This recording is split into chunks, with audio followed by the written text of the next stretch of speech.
Hi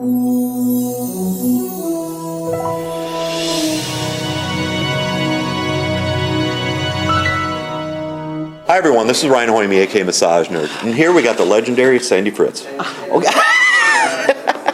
Welcome.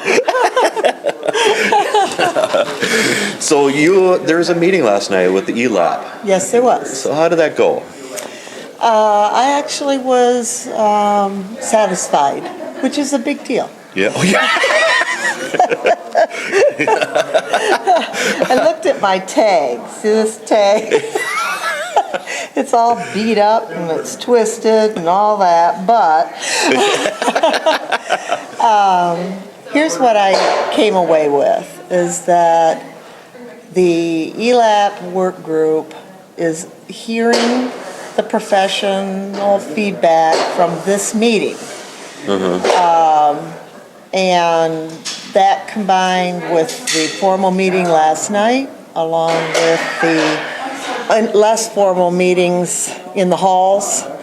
And it is my hope and my belief that they are going to reevaluate, take a look at how the process was developed, designed, and I feel they're going to listen. I explained it to Martha Menard, is that I felt like they are not digging in their feet, that they're willing to take a step forward by revisiting some of the concepts. That has yet to be seen if that actually takes place. We won't know until the final report comes out in December. Okay. There is a feeling among many of us that have been around a long time that the ELAP, the ELAP group, as it continues to talk about that it is data-driven, that there are different kinds of data, different qualities of data, and that at this juncture in the professional development, that there also has to be a trust in expert opinion as a form of evidence, and that there needs to be a focus on leadership as well. So if the data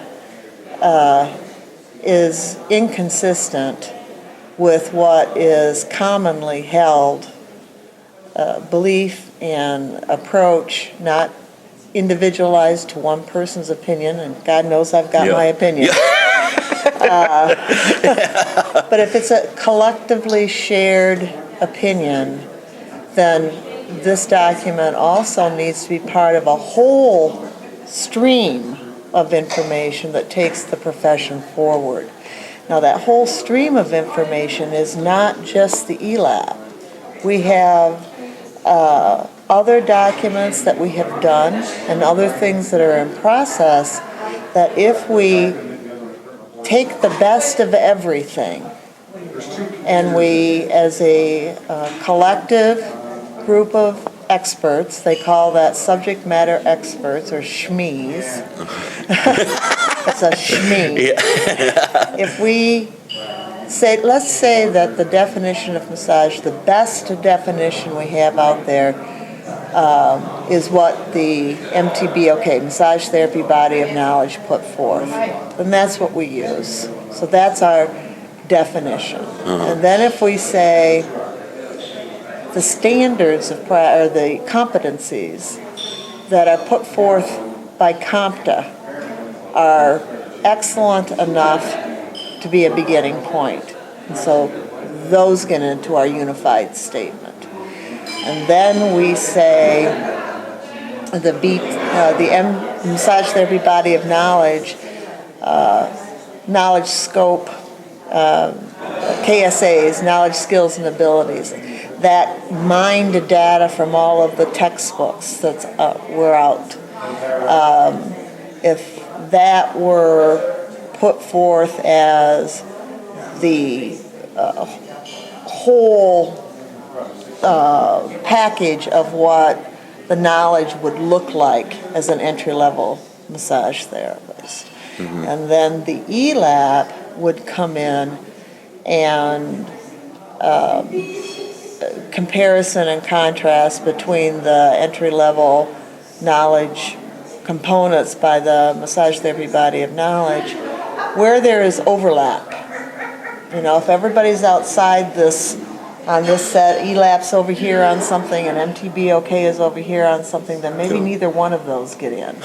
Okay? And who's spearheading both of these organizations? Who's in charge? Or Well, it's coming out of the leadership summit. What are they calling it now? The Coalition of Massage Organizations. I'm not positive I've got that name right. But it's coming out through a work group that was chosen by the 7 organizations. It's called a research project.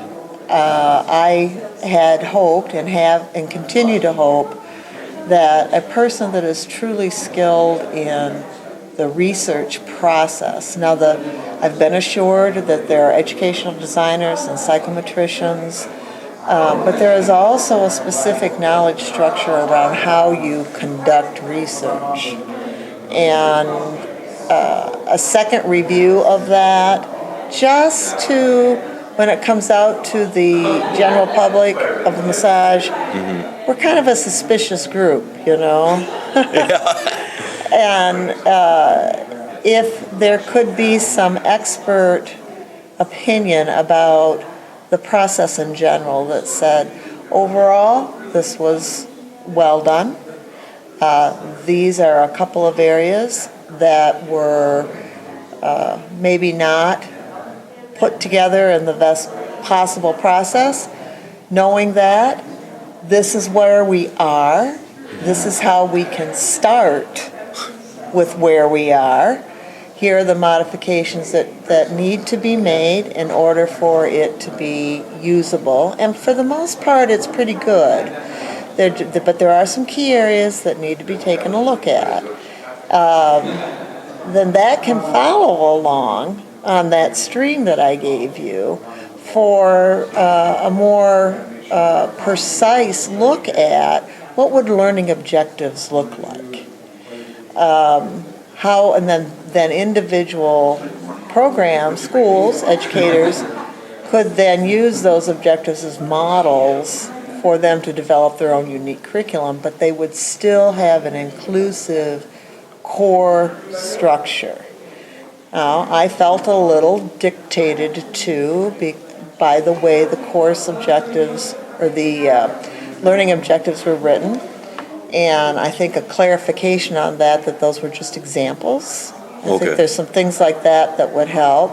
But when you tell me to do a mock, the students have to do a mock scenario and they then have to come up with 2 of these things and then they have to try that is a little too tight. That begins to sound more like a lesson structure that individual instructors would use. But they're valid. kind of like No Child Left Behind. Yeah, they're valid learning strategies. So I think taking that could be unpalatable, you know, I don't want you to tell me what to do. Tell me that I need to make sure my graduates, my students can perform in these ways, but don't tell me how to get them there. Want a little bit of freedom, kind of thing. Yeah. Then here's some examples. Here's how this comes down. I think that would go down a little bit easier. The taxonomy that they developed, I have looked at that thoroughly, and even though it is a unique creation, I think it is very workable, and it would stand up to scrutiny. And how they conducted down through that, I think, is good. But it is certainly a work in progress, as is everything. Like everything, yeah. But if we went from definition to competences to the broad, here's what's in the knowledge bucket from the MTBOK and CompTA to the ELAP, we could then come up with a unified design, a platform that as a profession we could stand on, that we could say, okay, world, here's who we are, and here's how we prepare our graduates to begin. We've got to do this. So none of us are going to get everything that we want. But if we care enough about this profession, we're willing to make the compromises. And that means that we don't get to have our own agenda. We've got to rise above that. Yep. Organizations to work together. And awesome. they got to work together. And, I have to say, okay, but that's not how I explained it in my book, but that can't matter. All right? I have to, as an expert in the field, I have to say, well, I didn't explain it or categorize things just like that, but that can't matter right now if it is valid. I do think that the use of specific method terminology, such as deep tissue, neuromuscular, myofascial, and Swedish, I've been noisy about that. I think that is very limiting, and it creates an inaccuracy because we do not know what those mean. Yeah. And everybody who teaches it defines it or puts it together separately. Yeah. Well, in Sweden, do they call it Swedish No, they massage? do not. So we have to back off then to what is it that we do. Now, I didn't develop this. I learned this. Yeah. We structure our touch, and we are able to structure it in a variety of ways. We can go from this point to this point. We can go from this point to this point, so we can go out, or we can go down, or we can go around. Now, I defer then to mechanical forces with that. So when I go out, that creates a mechanical force, which is common knowledge now. Now I'm back to, if I say shear force to a physical therapist, a researcher, an engineer, they know that. Shear forces also are what causes musculoskeletal injury. So that has been a force application to a body. So using that purposefully. If that doesn't translate exactly in the ELAP, I'm going to be okay with that. But I can't be okay with ambiguous, trademarked things that people are calling, to my mind, adaptation. I don't know what deep tissue is. Nobody knows what deep tissue is. The whole myofascial thing has gotten so gimmicky right now that you can't look at that. There are many people out there teaching neuromuscular, and they don't have the same approach. Yeah. I can't do that, so I've got to get more generic. I've got to come back. And Just call it massage. Let's call it massage, and adaptations in how deep or how long or in what direction can then be targeted to more influence the connective tissues or more influence the partnership between the nervous system and muscle function. And I may not get everything that I want there, but I would hope that it's heard, and I am confident that it has been heard. So I don't want this thing to, I think it's an important piece, but we have other important pieces in order for us to have a unified statement. Yeah. And that's what we need. Now, the Federation is also working on a Model Practice Act, and the ELAP was to inform the Model Practice Act. And that's where the hours thing comes from. And you know what? We're going to have to deal with this hours thing. I'm not stomping around doing my about the hours thing because we have to have some sort of reasonable expectation because that's how the legislation issues. No, we're down at the very most basic fundamental entry point at licensure. However, the Model Practice Act, while it will take each state to go through a legislative process to alter and adapt their own individual licensing, is going to define massage, and it is going to set scope of practice, and it is going to determine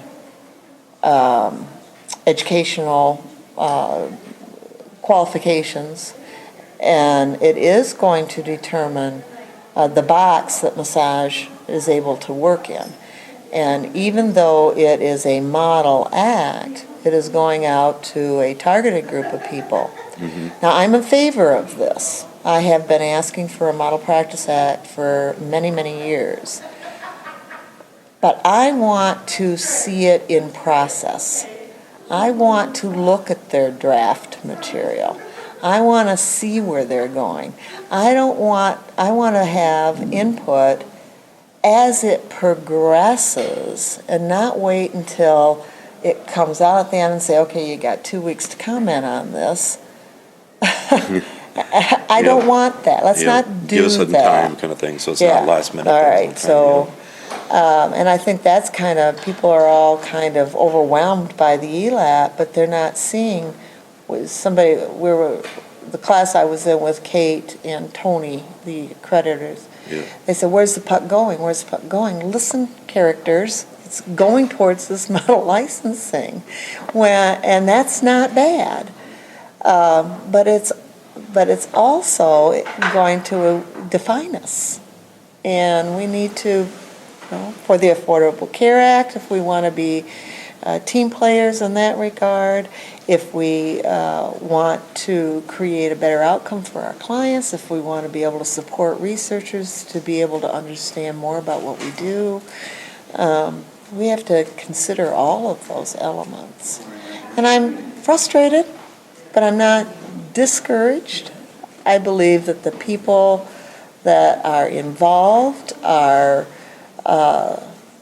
self-serving, just exactly the way I am, but I think they all can rise above that and think about the next generation, not us, but the next generation, where they're going to be. What world are we going to offer them when they go out into the massage practice? And I believe that the organizations will hear because they have to hear and they have to respond. Mm-hmm. And we can't fool around much longer. Yep. We can't do that. But we can't just put something out there because we have to put something out. Yeah. We have to be careful that what we put out there, even in model practice acts or suggested curriculums or whatever, people take that stuff literally. Do you think it would help if we kind of have a summarized of all that information? Just because so many people, I mean, they have ADDDD kind of thing, and they just people are the profession is very uninformed, which has been one of my motivations to keep posting on Facebook and keep talking and even writing some blogs that were a little provocative because people are not responding. Yeah. And doggone it. But if they are so insular or so isolated that they don't even know, then I don't know. Is that a representative data set? If you just look at what I stomp around and say, I think I'm excellent, but I am not representative of the total population. And so Laura Allen and I can go through the whole crazy thing. But that's Laura Allen and I. Yeah. And we're really good. Yeah. But but that group's not necessarily just going to listen to Laura Allen and I. And so the ELAP project has until middle of August, so people need to get on there and do something about that. The Model Practice Act is ongoing. People need to make their wishes known that they want to follow that in a transparent situation. That progress should be posted. That when you wait to let people know what's going on, for example, that the AMTA was or was not active in moving toward compliance with the Affordable Care Act.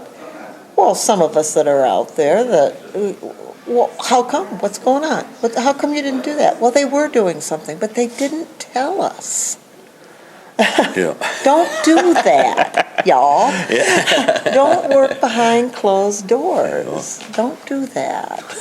You don't have to give us all the details when something's just messy, but say, we are looking at this, and then here's the report of how we are looking at it. It's still a mess, And I think that the profession needs an advisory council of elders that have been around, done that, been there, done it again, went around, have really cared, and that these things need to be run through us, not just to see how we react.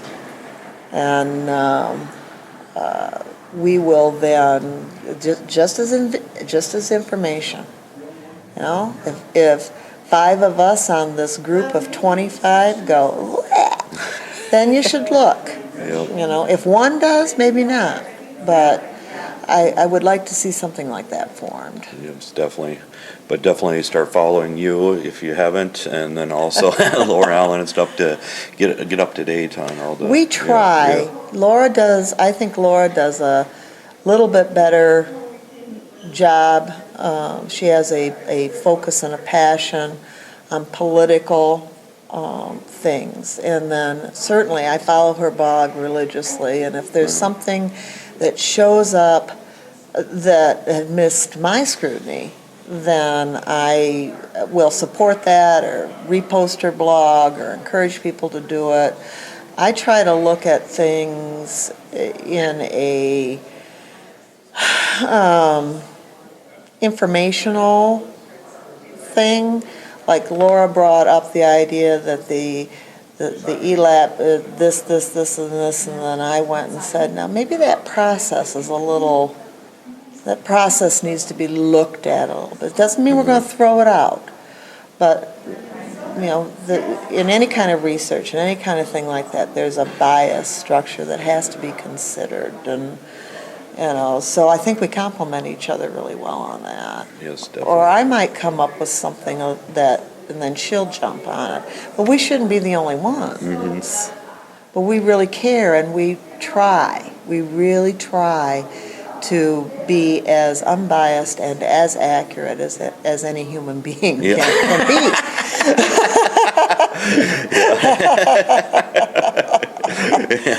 And when we post something and you think there's value there, whether you agree with it or not, I mean, put a post in there, I don't agree with you, but share it so that this information is leave disseminated. Comments and stuff like that. Because people aren't, it's amazing to me the people that don't know. They don't even know what they don't know. Yeah. So, and you do a wonderful job too. I mean, you are a great conduit for getting the voice out there. You do, and we really need you, Ryan. Yeah, thanks. And your little show, I love being on your show. And we need more. We need more people who will take that commitment on.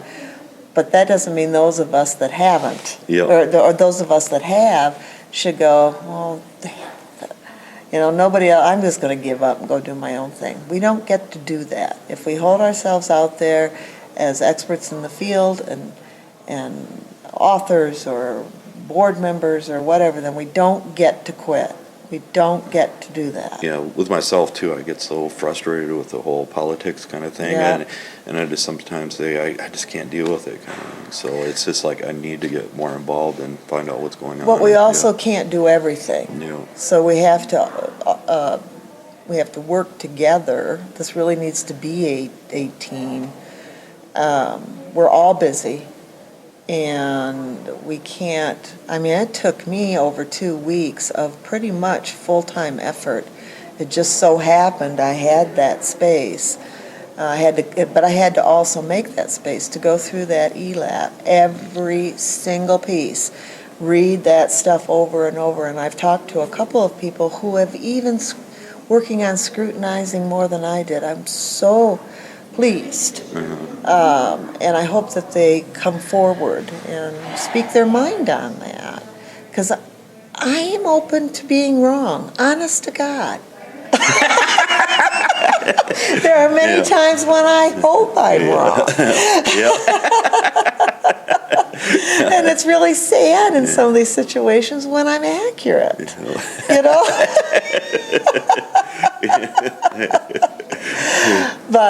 But we can't do everything either, Ryan. Yeah. And we get tired, and we have our own families, and we have our own health to consider. So I'm looking for the next generation. You're part of that, but Yep. who's going to follow you? Yep, exactly. I'm really worried about that. I have a very deep concern. There's a real gap in leadership right now, I think. And you can't just have us old people around. But we still have to respect our elders.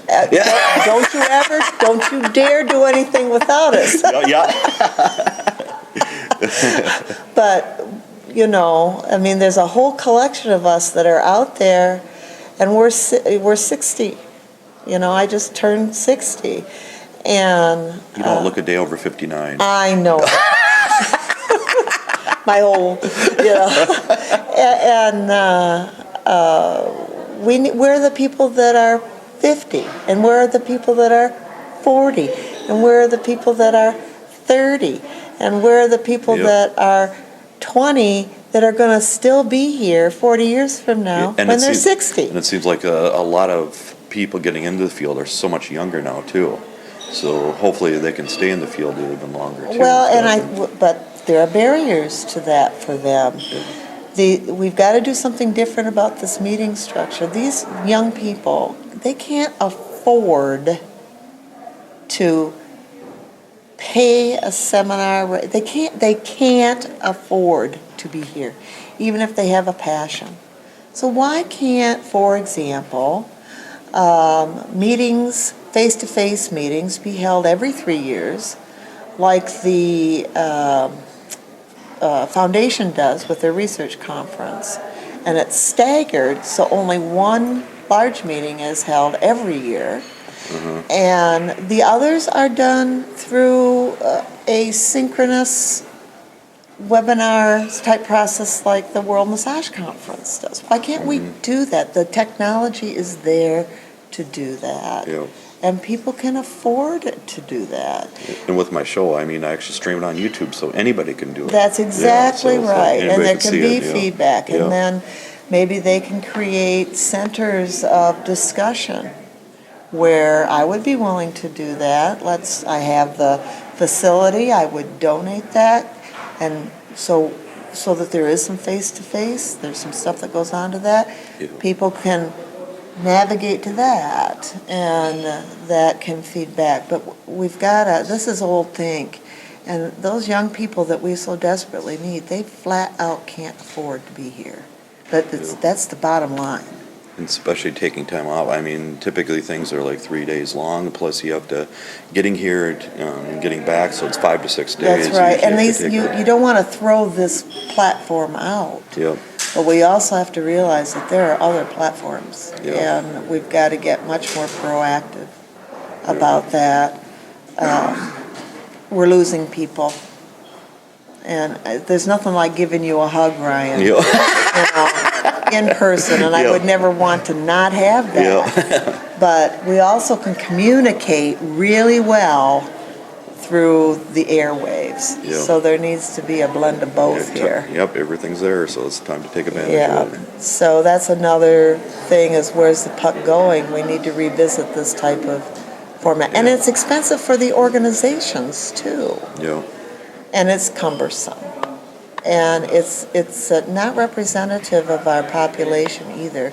It's biased by self-selection, and it's hard to be in a situation where you feel like you're making decisions for people without kind of knowing. I made my students, bless their hearts, when I was teaching, I happened to be teaching an ethics piece, and so I pulled up the ELAT piece, and I made them go through every single one of those things on the ELAT, and they were yawning, and they were whining, and they were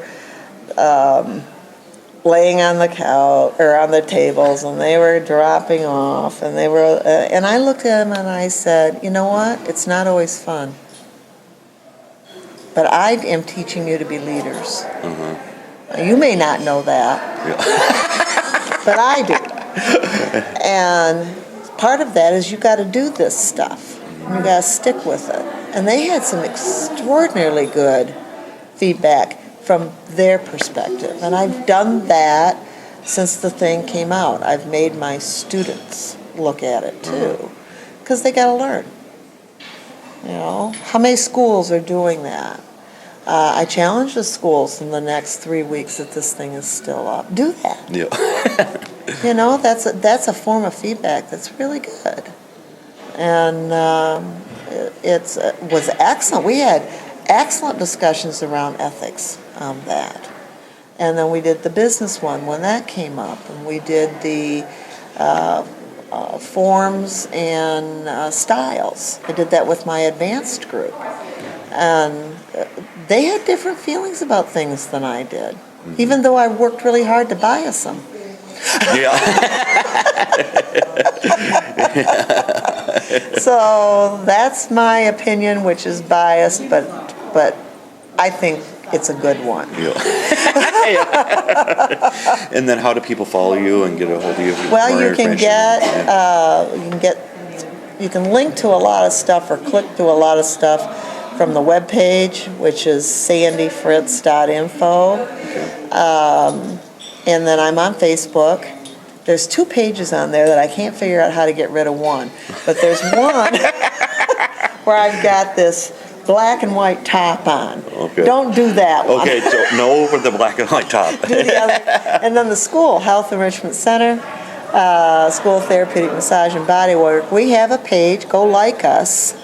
And then I double post. Well, I post everywhere. Yeah. I haven't quite figured out all of that, so I just keep posting. Yeah. Sometimes 3 or 4 times in the same spot. Yeah. But that would get you into the school, which would get you to me through the staff at the school. Okay. And follow the blog. And I don't want you to agree with me all the time. But I do try to inform, and then people can make their own opinions about that. And Laura Allen, too. Yeah. And there are some others. Laura's got a list of bloggers on her website that she thinks do good work. And so, but don't believe everybody. That's one of the tenets in research, is don't just believe it. Don't take anything just at face value. You want to question, and you want to talk to multiple people, and you want to don't do the guru thing. Even though we're elders, and you should listen to everything we say. On the other side of that is you also need to question everything we say. Yeah. Not to be obnoxious, but to learn to think and to learn to justify your position. So, and if any of us that hold ourselves out there as leaders in the field are not open to that, then don't pay attention to those people. Yeah. It's as simple as that. Yeah. Go talk to somebody else. Yeah. Not because they agree or disagree with you, or you agree or disagree with you, but they're willing to engage you in the conversation. Yeah. And if they won't, then they're not a leader as far as I'm concerned. How do you like that for an opinion? Thank you very much. Hug. Yeah. Wow. Thanks, everyone.